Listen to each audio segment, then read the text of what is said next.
Hey everybody, hope everyone's doing well today. I just want to take a few minutes today and do an art activity with you with all my kindergartners, the first graders and second graders at Heritage Primary. What we're going to do today is we're going to take the idea that we've all kind of talked about, kindergartners first and second. We've all talked about shapes. We know our basic shapes, circle, square, triangle, and we know that they're called 2D, two-dimensional, because we can measure them two ways. I can measure how tall a square is, and I can measure how long a square is. But what we're going to do is we're going to start getting a little bit trickier, because what we're going to do is we're going to start figuring out ways to make a two-dimensional shape look three-dimensional. Now, three-dimensional means I can measure it three ways: how tall, how wide, and how long. So what we're going to do today is do a couple little tricks to kind of start thinking about 3D on a 2D piece of paper. There's an artist that had lived named Victor Vasarely. And Victor Vasarely was an artist that liked to play with the idea of making things look 3D, even though they were 2D on a flat piece of paper. If you look right above me, I'm going to show you an example of one of his works, and it looks like a bunch of cubes. Some of the cubes have been cut out, some of them are sticking out, some of them are going back, but it's all flat. It's all been done on a flat canvas. So what we're going to do is we're just going to barely introduce ourselves into the idea of making some flat shapes three-dimensional. So we're going to take just a quick break, and I'm going to show you exactly what we're going to do. I'll see you in a minute. So I'm going to start by just using a marker. And I'm going to draw one of those shapes, but as a two-dimensional shape. So I'm going to start with a circle.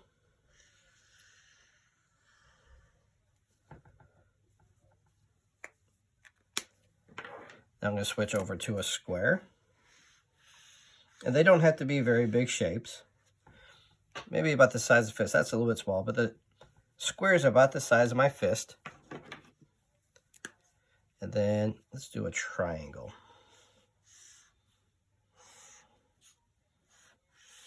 That's a little bit better. That's a little bit bigger, about the size of my fist. And I'm going to go ahead and start coloring these in.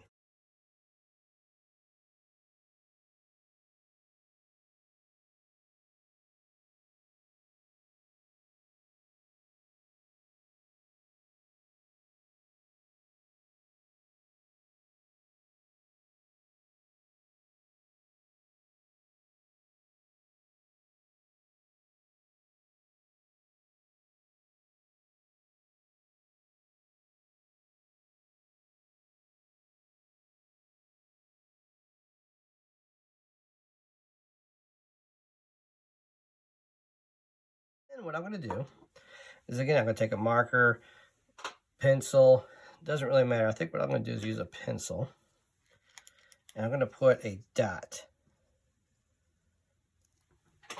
right there on the edge of my paper. Where you put your dot, I would keep it somewhere along the edge, far away from the shapes. If it's closer to the shape, no big deal, but try to spread it out somewhere so away from the shapes, like I did on the edge. Now, once I have my dot, what I'm going to do is I'm going to take something with a straight edge. Now, I have a ruler, but you can use the edge of a piece of paper, a few pieces of paper, a piece of cardboard, whatever you have that will give you a straight edge. And what I'm going to do is I'm going to connect the dots. I'm going to connect dots from the triangle, square, and circle to this dot over here that I just drew. So I'm going to take my edge of my ruler. I'm going to find my dot first, and I'm going to find the corner of a triangle. I'm going to draw a straight line. I'm just going to connect it. Just like that. Oh, almost. Now, if you don't have a straight edge, like a ruler, don't worry about it. All you're going to do is draw a straight line from the corner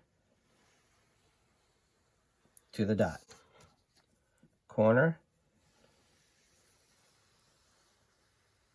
to the dot. So if you don't have a ruler, not a big deal. You can still draw it with your hand. Now what I'm going to do is the same thing with this square. Now, I have a corner way over here, but I can't draw on the white piece of paper because the square's in the way, so I don't have to worry about that corner. So instead, I'm going to start with this corner down here because I could still connect that one. So I'm going to draw a line from that corner to the dot, corner to the dot, corner to the dot. There we go. Now I'm going to do the same thing with the circle. Now, the circle doesn't have any corners, but I'm going to find an edge that I can start with that will lead me to the dot. So I'm going to find right about here to the dot, and then maybe right about here to the dot.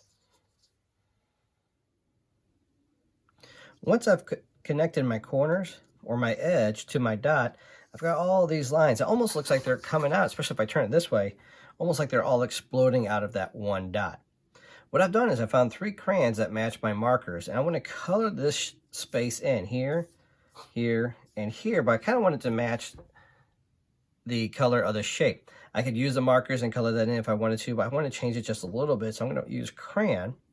So I'm going to take red, color the triangle part, brown for the square part, then blue for the circle part.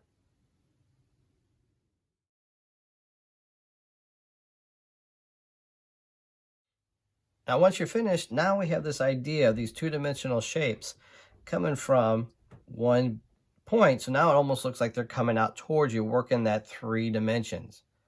Now our brain is starting to think 3D a little bit more. We start to think 3-dimensional, almost like it's popping off this flat piece of paper. If you want, go ahead, you can finish coloring in all this white area. If you want to, if you have paint, if you want to paint it black, if you have mark, you want to color it dark, whatever you want to do with this big space on the outside, you go right ahead and do it. I think I'm just going to leave these 3 colors just like they are. Now remember, this is just a quick little activity for us to start getting our art brains into thinking of 3D. When we work with these shapes and these forms, you're going to make mistakes. Like I've said before, it's okay. We're just trying to get that part of the brain to start thinking from 2-dimensional to 3-dimensional. And this is just a quick, easy activity for us to do, to try at home and to start thinking that way. Instead of a circle, we think of a sphere. Instead of a square, we think of a cube. So if you got any questions, just give me an email. And what I would really love to start seeing is, if you guys want to, with your parents or whoever you live with, their permission, email me some of your pictures of what you guys have been doing, whether it's the beagle from the read-along, if it's a color wheel that you guys made, or if it's these shapes. Send them to me at my email at school. I would love to be able to see them and share them with the other teachers as well. So I hope everything's going well. If you guys have any questions, let me know. Otherwise, I'll see you later.